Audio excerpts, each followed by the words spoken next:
Isolation. It's really not much more than a label that we use interchangeably with separating ourselves. But really, it means complete and utter removal from communities, friends, loved ones, and society. This kind of isolation is not only harmful to the isolated, but also to the community which they've abandoned. Using this premise, many would argue that isolation is indeed evil. With this perspective, good comes from a sense of belonging for a community, and evil comes from feeling like you don't belong in the community. In both Frankenstein by Mary Shelley and The Rime of the Ancient Mariner by Samuel Taylor Coleridge, isolation is painted as a bad thing, an evil thing. Frankenstein tells the story of a young scientist, Victor Frankenstein, who, in pursuit of knowledge, isolates himself from society and creates a monster from reanimated corpses. After the monster is shunned from both his creator and by all those who look at him, making him feel as though he does not belong in any type of community, he begins a murderous rampage, killing Victor's brother, a close friend, and even his wife in an attempt to force his creator to face the same isolation that he did. This morbid tale is told by Victor after he ends up aboard a ship stuck in the Arctic after chasing the monster through the tundra. Victor tells his story to the captain of the ship, Walton, in an effort to dissuade the young adventurer from isolating himself from his crew in pursuit of knowledge of the Arctic. The Rime of the Ancient Mariner tells a similar tale of isolation and suffering. The mariner tells a lonely bridegroom his story of how he isolated himself from his crew and killed an albatross, and the penance that he is forced to pay after killing the seabird. He also tells his tale in hope that the bridegroom will not isolate himself as the mariner did, and thus will not suffer the same fate or penance that he was forced to go through.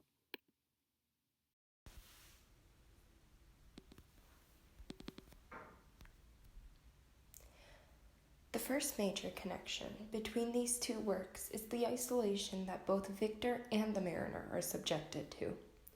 The isolation that Victor subjects himself to in order to create his monster is apparent on page 57 when he reflects on his time away from society, saying that he shunned his fellow creatures as if he had been guilty of a crime.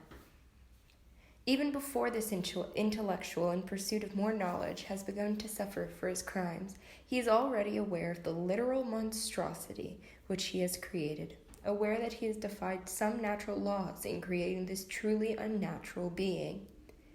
The mariner goes through a similar isolation, described in part 4 of the poem, as he laments to the bridegroom that he was alone, all alone on a wide, wide sea. Never a saint took pity on my soul in agony. By making the decision to shoot the albatross, the mariner had consciously isolated himself.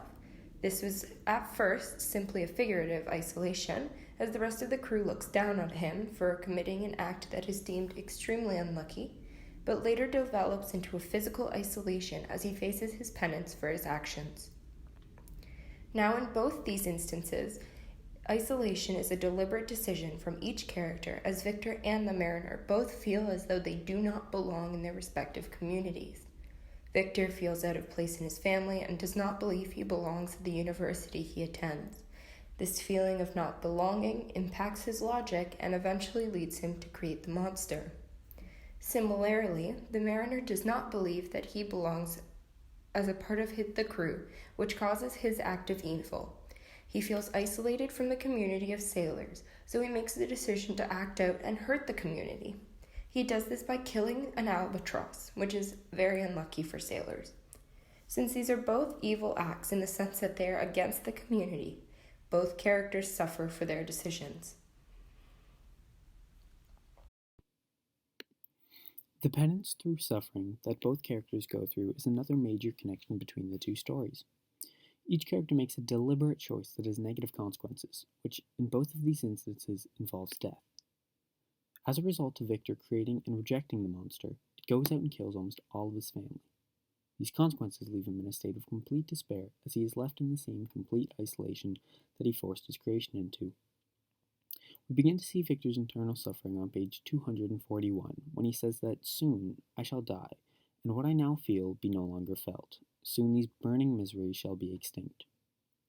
The mariner also has a penance that he must pay for his crime against nature.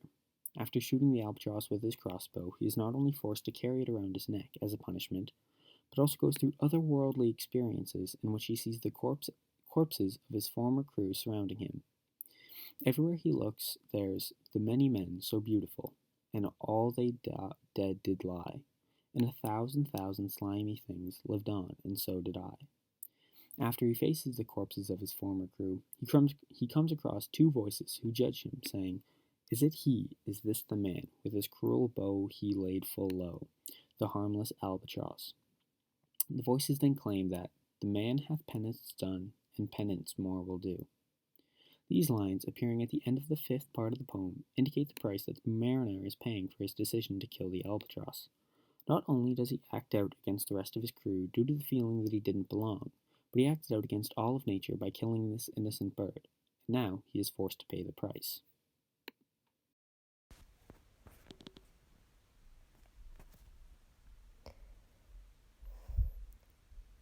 The final similarities between these two stories occurs with the audience which they are talking to. They have both made deliberate decisions that have had negative consequences, and because of these choices, they had to suffer as a form of penance. After nearly facing their demise, both of these characters decide to speak out to others following a similar path in an attempt to dissuade them from facing the same fate. Before Victor begins telling his story aboard the unmoving Arctic ship, he tells Walton why he is sharing his story. "I have determined at one time that the memory of these evils should die with me," begins Victor, and he continues telling Walton, "You are pursuing the same course, exposing yourself to the same dangers which have rendered me what I am," and finally offers his concern as he says that nothing can alter my destiny. "Listen to my history and you will perceive how irrevocably it is determined." Here Victor reveals the final outcome of his suffering, where his fate has been sealed and he is unable to change the path that his life has taken. This final stance is what causes him to reach out and talk to Walton, a younger fellow who seems to be heading down the same path that he is. However, a paradox occurs at the end of the book, as Victor encourages the crew to continue their trip into the Arctic once they're freed from the ice, despite earlier seemingly advising Walton against the pursuit of knowledge. A similar situation occurs with the fate of the mariner. When talking about his lasting fate in the seventh part of the poem, he says that, "I pass like night from land to land, I have strange power of speech. That moment that his face I see, I know the man that must hear me, to him my tale I teach." He specifically warns the bridegroom by saying that, "O wedding guest, this soul hath been alone on the wide, wide sea, so lonely 'twas that God himself scarce seemed there to be." Finally, as the poem comes to a conclusion, the mariner's continuous life of isolation and sorrow, summarized as, "He went like one that hath been stunned, and is of sense forlorn, a sadder and wiser man, he rose the morrow morn." As the mariner ends his tale and the poem draws to a close, we learn that the mariner continues to walk the earth in search of others who would suffer the same fate he did, and tell them that his tale in hopes that they change their fates. The paradox that appears at the end of Frankenstein is also more clearly demonstrated as this poem draws to its conclusion. We learn that while it may appear on the contrary, Victor is actually just advising Walton against his own self-isolation, but is not suggesting any downsides to pursuing knowledge.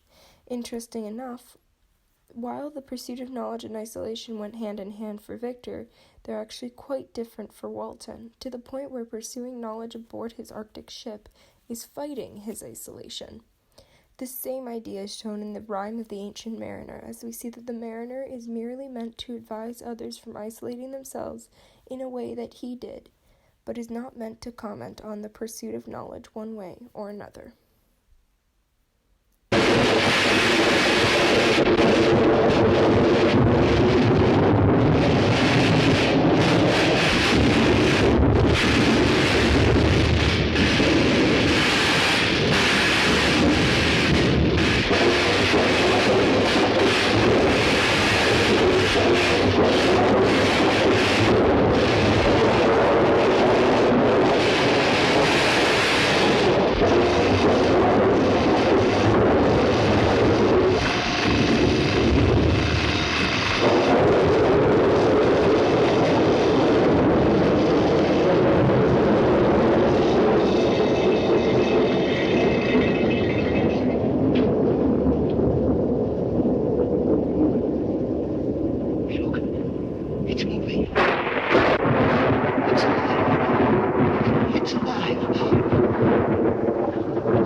In conclusion, Frankenstein and the Rime of the Ancient Mariner are both stories that hold similar morals. Frankenstein tells the tale of a young professor, Victor Frankenstein, who, for the sake of knowledge, isolates himself from those he is close to, his friends, his family, and his university staff, from society itself, all for the sake of creating a being from reanimated corpses.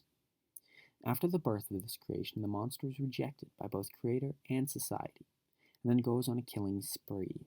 The monster kills Victor's family members, all in an attempt to make his creator feel the same way that he did. These are the consequences that Victor must handle as a result of his decision of isolation. After his fate has been sealed and he prepares to take his morbid tale to the grave with him, he meets Walton and tells him his tale in hopes that he will avoid making the same mistakes he did. The mariner reaches out in a similar way as Victor does. He is isolated, and because of this, he commits a crime that has severe consequences for him, filled with supernatural experiences of corpses and spirits. In an effort to turn others away from a similar fate, he tells a bridegroom his tale in hopes that it prevents his same demise. The tale of the mariner helps us clarify a paradox that occurs at the end of Frankenstein, in which it appears that Victor goes back on his word and encourages Walton to pursue his trip through the Arctic to the end. The Rime of the Ancient Mariner helps us to clarify this issue and shows that there is nothing wrong with the pursuit of knowledge, that it's only when isolation becomes a part of it does it become evil. When the mariner speaks to the bridegroom, there is no mention of knowledge, which proves that there is only a problem with the pursuit of knowledge if it leads to isolation from society. It's difficult to see in the story of Victor, since every time he goes on a pursuit of knowledge, he isolates himself, both physically and emotionally, at the same time. This is because isolation is an act against community which hurts the community. Isolation is evil, and those who suffer the consequences of it speak out to others in hopes that they avoid making the same mistakes that they once did.